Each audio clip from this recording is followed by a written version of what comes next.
At the high school level, all conference teams are announced this week as well.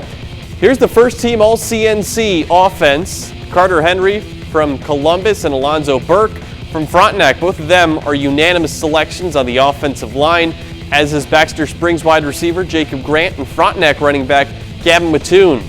Here's a look at the first team defense. Frontenac's Lorenzo Burke is a unanimous first team All-CNC defensive lineman. Riverton linebacker Cody Wagner, unanimous first teamer as well. Frontenac head coach Leon Miller is voted the head coach of the year. We'll have the list for second team and honorable mentions on our website. Again, that's KOAMnewsnow.com/sports.